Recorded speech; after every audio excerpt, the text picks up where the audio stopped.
નવા પદાધિકારીઓ માટે પ્રદેશ ભાજપની કવાયત તેજ હાથ ધરાઈ છે। સ્થાનિક સ્વરાજની ચૂંટણીના પરિણામે કાર્યવાહી હાથ ધરવામાં આવી છે। જિલ્લા પંચાયત, તાલુકા પંચાયત અને પાલિકા માટે કવાયત હાથ ધરાઈ છે। 1 થી 3 મે સુધી નિરીક્ષકો મહાનગર અને જિલ્લામાં જશે।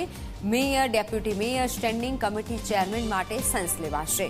10 મે પહેલા નવા પદાધિકારીઓ સત્તા સંભાળી શકે છે।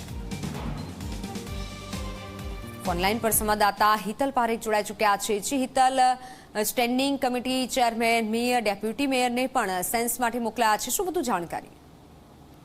જી ચોક્કસ એવું કહી શકાય કે સ્થાનિક સ્વરાજ્યની ચૂંટણીમાં ભાજપના ભવ્ય વિજય બાદ ક્યાંક ને ક્યાંક ભાજપ દ્વારા હવે સ્થાનિક સ્વરાજ્યની સંસ્થાઓમાં હોદ્દેદારોની નિમણૂક કરવાના પરિપ્રેક્ષમાં મહત્વપૂર્ણ રીતે નિરીક્ષકોની કમિટી 1 મે થી કામગીરી શરૂ કરશે એ પ્રકારની વિગતો સામે આવી રહી છે।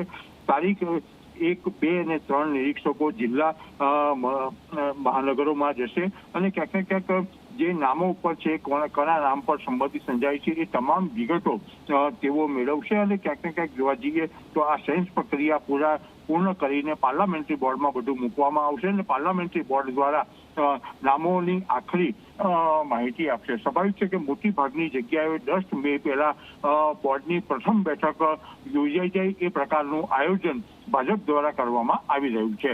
જી બિલકુલ, આભાર માહિતી બદલ। 1 થી 3 મે સુધી નિરીક્ષકો મહાનગર અને જિલ્લામાં જશે। સ્થાનિક સ્વરાજની ચૂંટણીને લઈને હવે કવાયત તેજ કરાઈ છે। નવા પદાધિકારીઓ માટે પ્રદેશ ભાજપની કવાયત તેજ।